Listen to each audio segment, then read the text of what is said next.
if you have to step over someone or their belongings. If it prevents ingress or egress from businesses or residences onto the sidewalks, or in those areas where we have closed for public safety reasons due to special events, areas of town, whether that be marathons through the downtown area, whether that be music festivals, or whether that be our entertainment districts on Thursdays, Fridays, and Saturday nights. If these areas are being closed for public safety reasons, then the act of obstruction in that area creates a danger.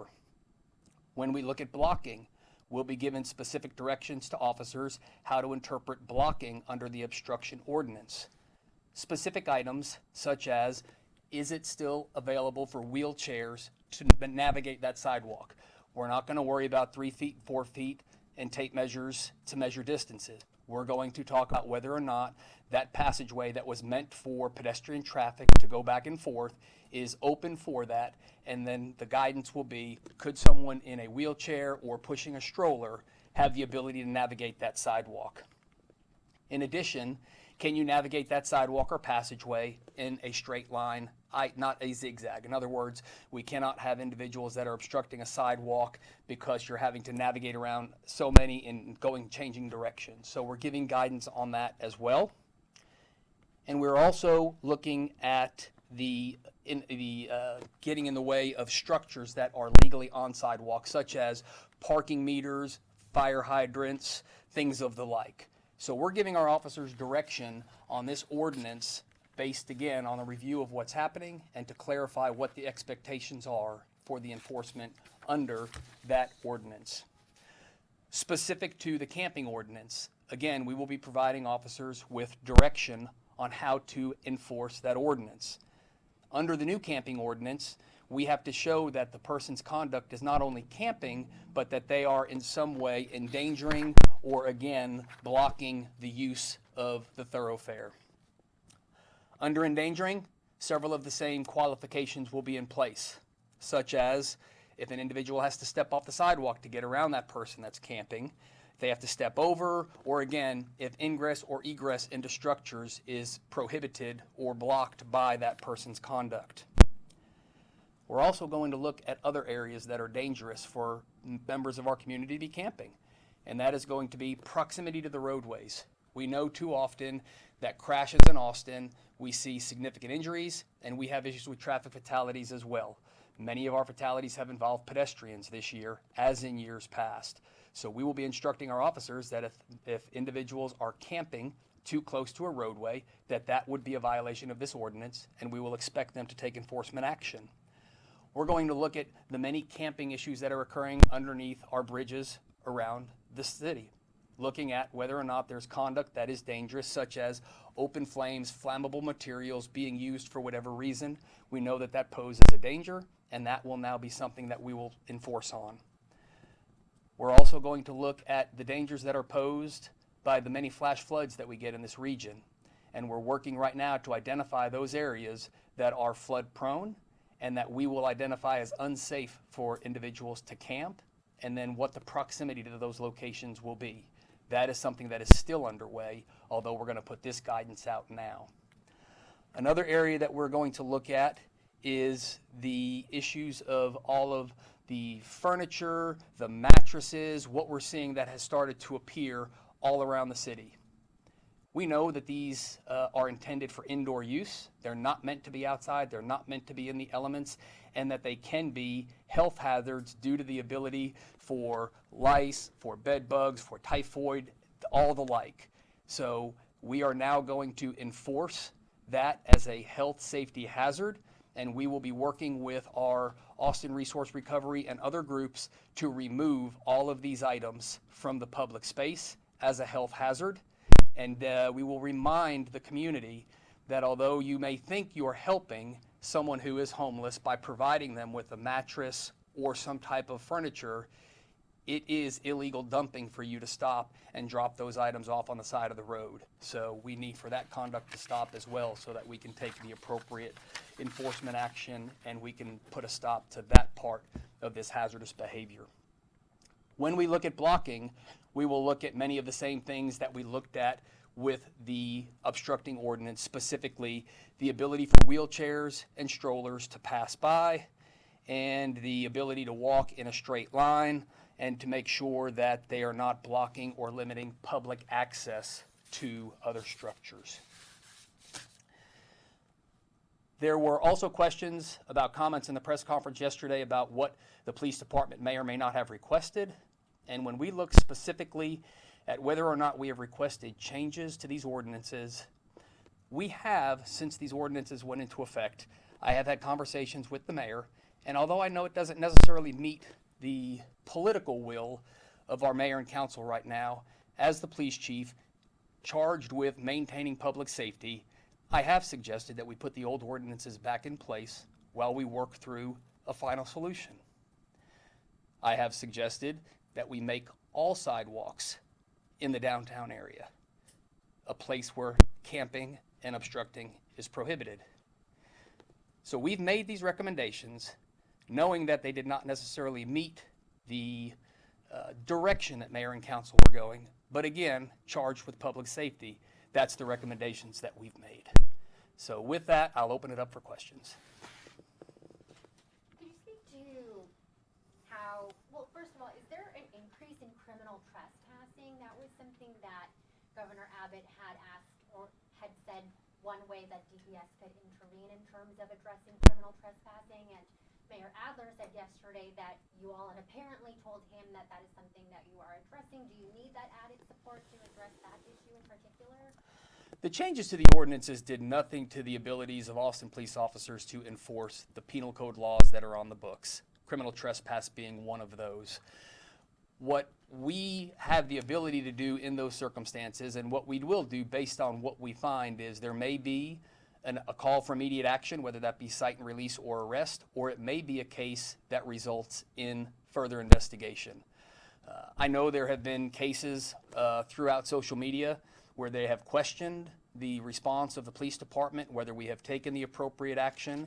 There are three in particular that I know got a lot of attention in social media, one being an assault where an individual was bitten on the face during that assault, one being a person who was committing a lewd act outside of a Chick-fil-A that was videotaped, and a third one being a criminal mischief, as you just mentioned, where a rock was thrown through a business at a downtown hotel. And although there were not immediate arrests in those cases due to the circumstances, all of those cases are under arrest, and all of those cases are under investigation, and we have the likelihood of arrest in at least of a couple of those. So the issue with criminal trespass is not one that we necessarily need assistance with. Again, the changes to these ordinances did not affect that. What we have to look at as well is changes that have occurred since the ordinances changed. What we know and what we see is what the community sees. We see a lot of individuals who were living off the grid, living out in the woods, living out of sight, have now moved into public space, onto sidewalks, under bridges, because they can, because the changes to the ordinances allow them to do that. And as a result of that, we're seeing more interactions between community members and homeless individuals, and we're getting a lot more calls for service based on that. So the Austin Police Department, the men and women of the Austin Police Department are working hard. They are taking these calls, but again, we are trying to address a growing call load with the same number of officers that we have had for many years now. Another issue that was brought up was whether or not the Austin Police Department requested any additional resources to address the homeless issue.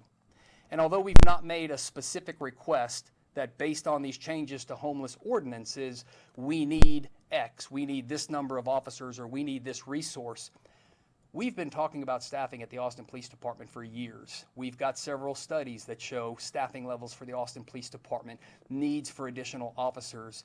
And as a result of those studies, we have finally started to move the needle. We have finally started to add officers to the department, thanks to a resolution that was passed by the mayor and council that provides for officers, if they follow through with all 5 years, in each of those 5 years. Now that study and those recommendations were put together before these ordinances were changed, and so we may have a request in the future based on what we're seeing in the community, the increasing call loads, the increasing demands on officers, based on these recent changes from the ordinances. So no, there has not been a specific request, but we talk about resources in the Austin Police Department regularly, especially when it comes to staffing. And that is something that we will pay close attention to. And if we identify a need for additional staffing resources or additional funding resources to handle overtime initiatives to address some of these public order issues, then that is something we will put forward, and I appreciate the mayor's support in advance if that were to come up. Chief, if November 1st comes around and Governor Abbott doesn't see what he wants to see in the changes for the homeless scene in Austin, how will it work if the governor decides to deploy DPS with the Austin Police Department? We work with the Department of Public Safety. We've got a positive working relationship with them. They, as many will remember, have come into Austin in the past in our time of need, whether it were during the bombings that we went through as a community and they came and supplemented our officers, or whether it be their assistance with past large music festivals, ACL being one of them. So we've got a strong partnership, and if Colonel McCraw were to be directed to come in and provide law enforcement assistance to Austin, I'm confident that we would be able to work side by side with them in whatever fashion was necessary. Can you confirm whether Austin Police will make any extra effort to clear out street camps because of what the governor said or because of ACL Fest, or is it business as usual? There's nothing special underway in regards to ACL weekends coming up. There is a regular program that has been going on where we've got groups of Austin Resource Recovery folks supplemented by Austin police officers just kind of for protection and security of the cleanup, where they do go around the city and they provide cleanup efforts at some of these camps. That will continue. It's not necessarily going to increase as a result of this, but I would encourage the community to call us if you're having issues. We have been notified on social media before several times with pictures of encampments that have popped up in public parks. That's a violation. We have responded to those either that day or the next day, and I believe every single occurrence. So sometimes neighbors and residents are going to see things that police officers may not have the ability to see in a timely manner, so we encourage you to call us so that we can enforce the laws and ordinances that we have on the books. As far as blocking or impeding, as for police enforcing it, Chief Newsom had talked about the difficulty of that if they do have to enforce it, of making sure it's exactly that 4 feet. And Mayor Adler had suggested police officers start using a piece of string that's exactly 4 feet long, or tape measures to help enforce that. Can you comment on that and the likelihood we'd see police officers doing something like that downtown? Austin police officers are not going to carry tape measures and strings to measure distances. We are going to define blocking, as I mentioned earlier, as impeding others' ability to use what is meant to be a public thoroughfare. And what that will mean is if you cannot, someone in a wheelchair, safely navigate, if you cannot, someone pushing a stroller, safely navigate, if you have to step over someone or their property, or if you have to walk in a zigzag fashion to get around multiple people, that is how we are going to define blocking. How do you feel about the position you and the department have been put in where you're dealing with growing call loads? How do I feel about, I'm sorry? The position you and your department have been put in where you're dealing with growing numbers of calls? So, as many major metropolitan areas, we deal with increasing call loads. Austin is a very vibrant city. We're one of the fastest growing cities. So our call load increases for many different reasons. Part of that is just the fact that we are a growing city, and that is something that we pay attention to. That's why we have the staffing studies. That's why we request officers each year. It's to deal with just the increased call load and the increasing response times based on conducting day-to-day business. When we have significant changes like this that have, increased the number of calls we're getting based on some specific issues, that does present an additional demand on those limited resources that we have, and that's what we will pay attention to and make requests for additional staffing if we see the need. Last question. Chief, yesterday the governor had mentioned that he sees a lot of public defecation, even illegal drug use involving needles. We've heard it in public comment for city council meetings as well. Have you seen an increase of it, or is it still the same like it has been? Because the homeless problem isn't new to Austin. Sure. That's not necessarily a data point that we track. What I can tell you, and what I think you would expect, is that we know we have a lot more individuals that are now living on the streets of Austin that used to live maybe in the woods or secluded in other places, and they were taking care of those personal needs somewhere in that private space away from public viewing. So yes, I do think that we have seen an increase in these activities in public space. I think the community is seeing an increase in these activities. I know we're getting calls on these activities, and that is something that we're working to address. But the reality is, you cannot have a police officer on every corner and in every block that's going to be able to put a stop to all of this, but it's important to call us if you see these types of behaviors. We are a data-driven police department, and that information is important to us so we know what's happening, where it's happening, and when it's happening. Thank you.